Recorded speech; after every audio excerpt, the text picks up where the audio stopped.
বাপ যদি মারা যায় মরা বাপের নামে মরা মায়ের নামে দান খয়রাত করবেন। এই আয়াত যখন নাযিল হলো রাসূলের এক সাহাবী বললেন, ইয়া রাসূলুল্লাহ, যুদ্ধের ময়দানে গিয়েছিলাম, এসে দেখছি আমার মা মারা গেছে, আমি এখন কি করব? আল্লাহর নবী বললেন, তুমি তোমার মায়ের জন্য দুটো জিনিস করবে।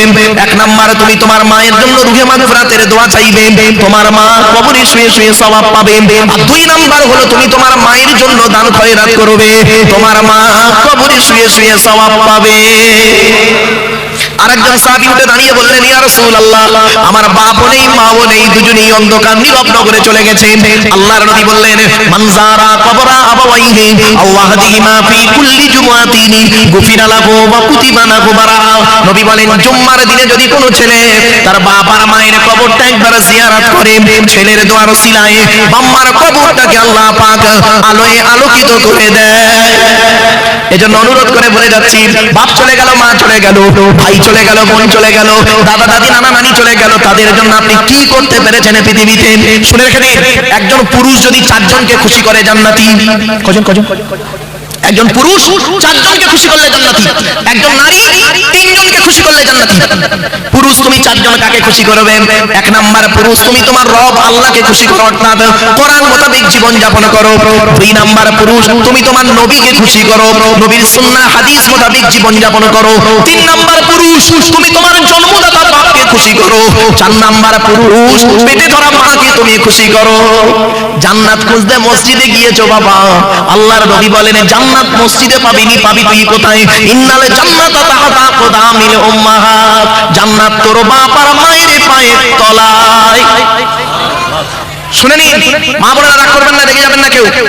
হয়তো বলবেন যে উনি পুরুষ বলে পুরুষদের টেনে বলছেন না। মা তার ছেলেকে কত দূর তুলতে পারে জানেন? এত দূর, ঠিক না বেটি? বলুন না, আমার সাথে কথা বলুন। মা তার ছেলেকে কত দূর নেয়?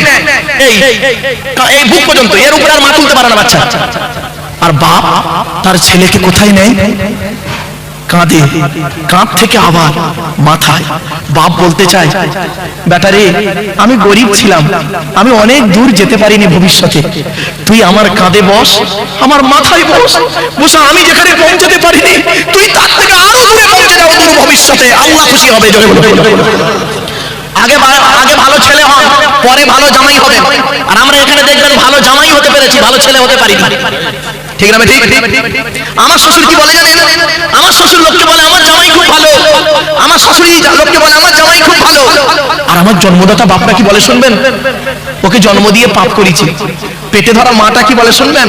ওর পেটে ধরে ভুল করেছি। কেন? যে মা 10 মাস 10 দিন পেটে ধারণ করলো, গর্ভে ধারণ করলো, নিজের পেশাবের উপরে সেই মা, আমার পেশাবের উপরে আমার মা ঘুমালো, আমাকে তার বুকের উপরে আশ্রয় দিল। যে মা রাতকে দিন, দিনকে রাত করে খাটলো, আর যে বাপ মাঠে খেটে খেটে মাথার ঘামকে পায়ে ফেলে নিজের মুখের আহার কেটে খাইয়ে মানুষ করলো, সেই বাম্মার জন্য আপনি কি করেছেন? বাপ চলে গেছে, মা চলে গেছে। আমি আপনাদেরকে একটা প্রশ্ন করবো, কেউ রেগে যাবেন না, দয়া করে একবার হাতটা তুলবেন। তাদের বাম্মা মারা গেছে, অথবা বাপ মারা গেছে, অথবা মা মারা গেছে, অথবা বাম্মা দুজন মারা গেছে, হাত তুলুন। লজ্জা করছেন কেন? বাম্মা মরে গেছে, হাত তুলতে লজ্জা? আমিও আপনাদের মধ্যে একজন পিতামাতা হারা সন্তান। 2019 সালে অক্টোবর মাসের 3 তারিখ শুক্রবার 5:30টার সময় আমি আমার বাপকে হারিয়েছি। 2023 সালে জুন মাসের 28 তারিখ বৃহস্পতিবার বগুড়া ঈদের দিন বেলা 11:30টার সময় আমি আমার মাকে হারিয়েছি। আমি আমার বাপের এবং মায়ের জানাজা আমি পড়িয়েছি। এই পৃথিবীর জমিনের আমার মরা বাম্মার মুখ পৃথিবীর শেষ লোকটা যে দেখেছে, পৃথিবীর শেষ লোক যে দেখেছে আমার মরা বাম্মার মুখ, সে হলাম আমি। কারণ আমি কবরে নেমেছিলাম মাথার দিকে, আমি জীবনে শেষবারে দেখে মরা বাম্মার মুখ দেখে শরীয়ত মোতাবেক কাফনটা ঢেকে দিলাম। শুনে নিন, আপনারাও আপনাদের বাম্মার শেষবারে দেখেছিলেন মরা মুখটা, দেখেননি? সত্যি কথা বলুন, এখানে বসে দাঁড়িয়ে যারা মিথ্যা বলবেন না দয়া করে। মরা বাম্মাকে যে ওই যে মাটি দিয়ে চলে এলেন, আসার পরে আজ পর্যন্ত কোনোদিন পৃথিবীর কোনো ব্যক্তিকে অন্তর থেকে আব্বা বা মা বলে ডাকতে পেরেছেন? আরে শ্বশুর কোনোদিন বাপ হতে পারে না, শাশুড়ি কোনোদিন মা হতে পারে না। শ্বশুর তোমার বাপ হয়েছে 20 বছর পরে তার মেয়ে দেওয়ার কারণে, শাশুড়ি তোমার মা হয়েছে 20 বছর পরে তার মেয়ে দেওয়ার কারণে। তোমার বাপ হয়েছে মায়ের পেটে এসেছিল যেদিন, সেই দিন থেকে। তোমার মা হয়েছে মায়ের পেটে এসেছিল যেদিন, সেই দিন থেকে। সেই বাম্মার জন্য আপনি কি করেছেন?